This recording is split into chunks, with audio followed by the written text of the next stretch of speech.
Nam yo ho ning ge ko nam yo ho ning ge ko nam yo ho ning ge ko nam yo ho ning ge ko nam yo ho ning ge ko nam yo ho ning ge ko nam yo ho ning ge ko nam yo ho ning ge ko nam yo ho ning ge ko nam yo ho ning ge ko nam yo ho ning ge ko nam yo ho ning ge ko nam yo ho ning ge. Hi, I'm Margaret, and this is the channel where we take Buddhist philosophy and practice and apply them to the problems and concerns of everyday life. So today, we're going to be talking about how the mind works. We've learned a great deal about how the mind works since Nichiren's time. And I think it helps to understand how it does work in order to create the kinds of results we want to create through chanting. If we think about it, on the outer levels of creation where we live every day, we use our conscious mind. And there are three different major levels of the mind. The most outward is the conscious rational mind, and it works through the five senses. And it's selective, and it can make decisions and judgments. In Buddhist philosophy, the five senses are the first five levels of consciousness. The rational mind is created to work in our three-dimensional world, Newton's world, where things appear to be separate and events happen on a timeline of past, present, and future. When the rational mind is presented with information, it makes a decision about what to believe or not to believe. And that's the sixth level of consciousness. Now, imagine you're looking into a microscope. And as you go inward, the subconscious mind lies below the conscious mind. If you were looking into a microscope, a material object or a thought would become more and more subtle, turn into smaller and smaller particles, until it would turn into the energy of the quantum field. And within that field is consciousness itself. Now, the subconscious mind functions quite differently from the conscious mind and has different and multiple functions.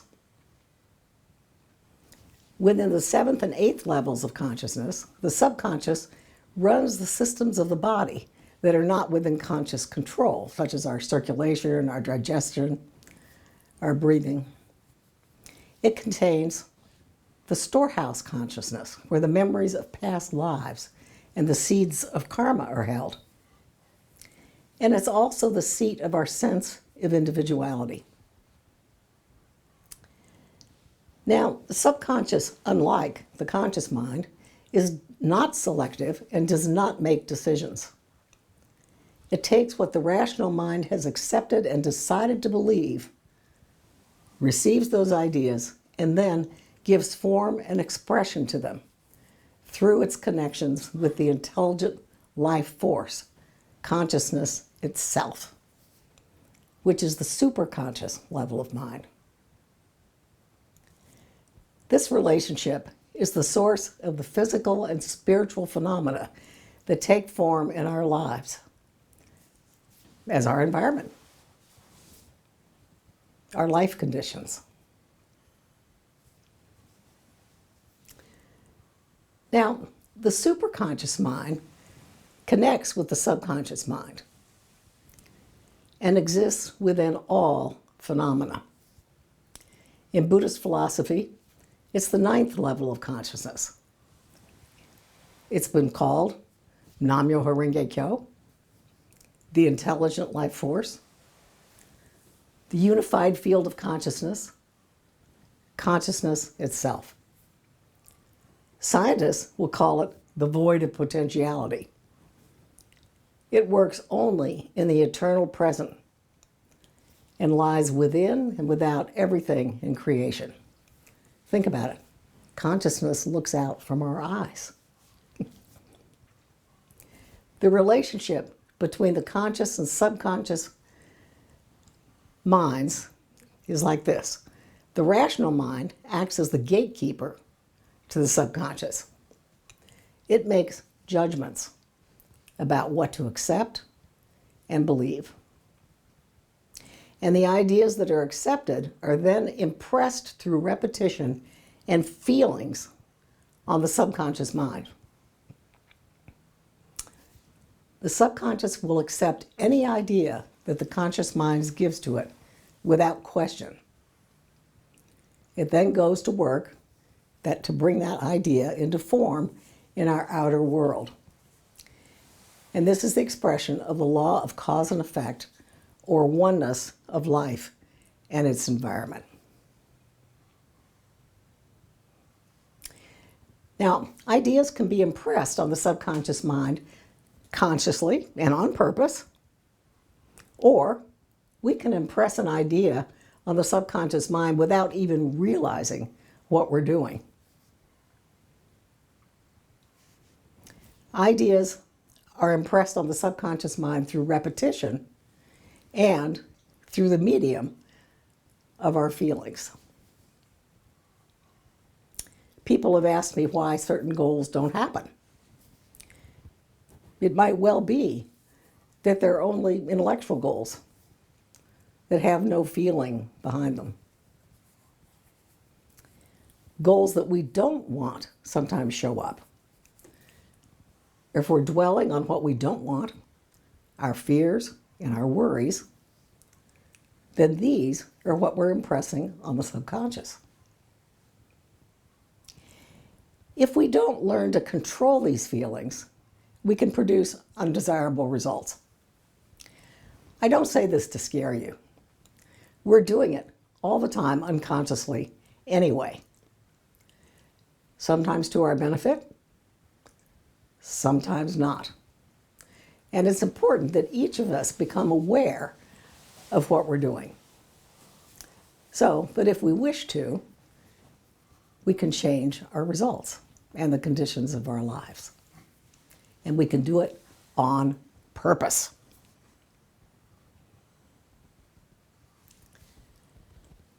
Now, in order to change these results, we must learn to control our feelings. This doesn't mean to suppress them, but rather to only entertain those feelings which actually contribute to our happiness. You don't want to entertain an undesirable feeling or entertain feelings that accept things that are wrong. You also don't want to dwell upon the imperfections of other people. But always be looking to what you do appreciate in them. Remember, the subconscious will only take what you've accepted and will bring that into form, whether it's beneficial to you or not. Now, if you set a goal, but actually don't really believe it'll happen, it probably won't.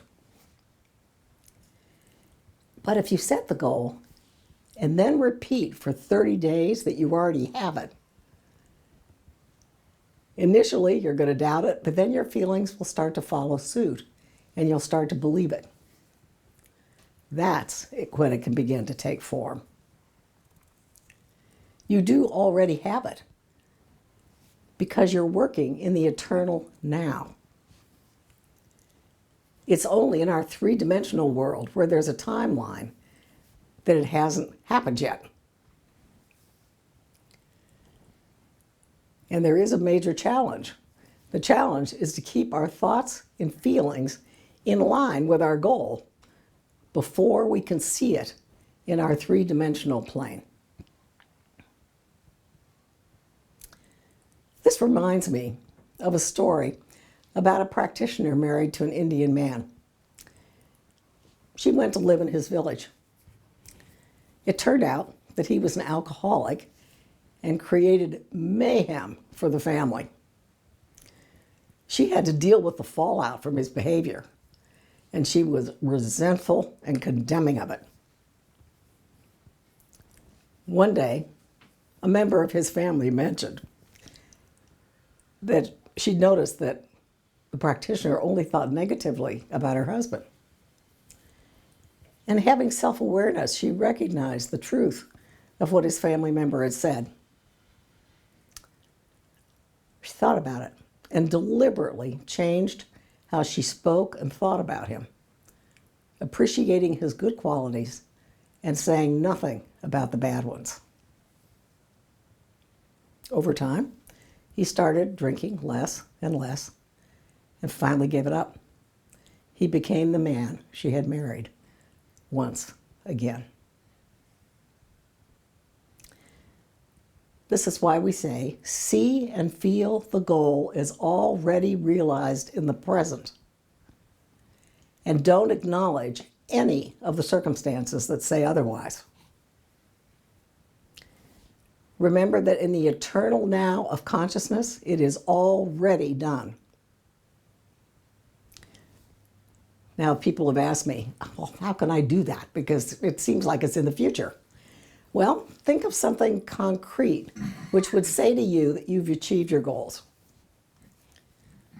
For example, an easy one, if you were buying a house, you might see yourself putting your key in the front door for the first time, or signing the mortgage papers.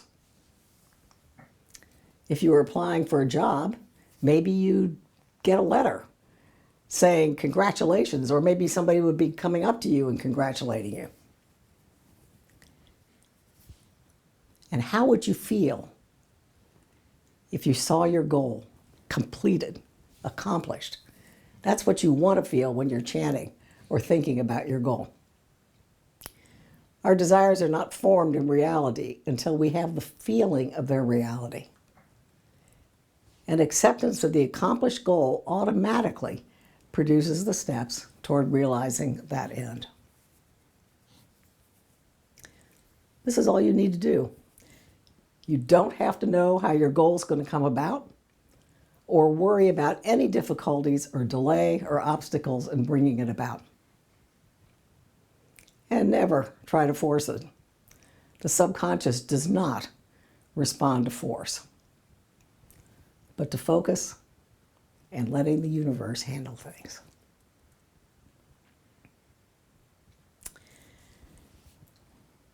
This has real implications for changing conditions you don't like. For example, I've received a number of questions about how to change someone else. And you have to envision them the way you want them to be and turn your attention away from what you don't like in them. And believe me, I know that's difficult. Buckminster Fuller says, never change things by fighting existing reality. To change something, build a new model that makes the existing model obsolete.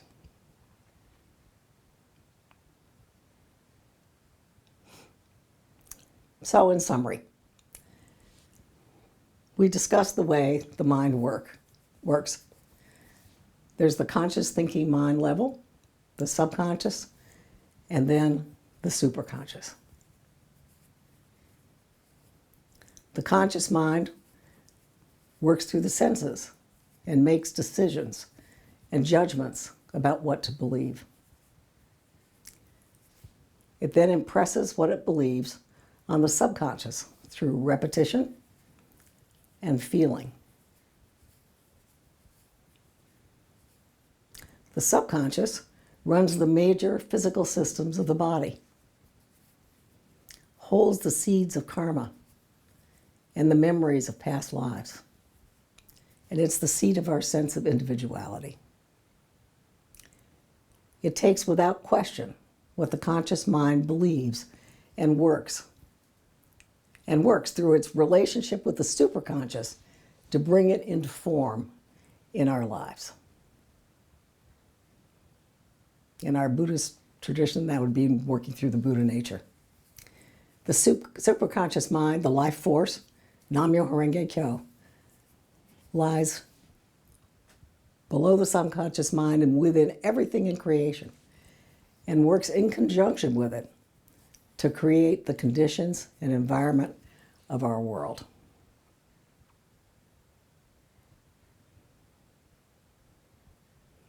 As always, I have thoroughly enjoyed your comments and questions. I hope you'll keep sending them to me because it really helps with finding topics for this vlog. And I'll see you again the first Thursday of next month.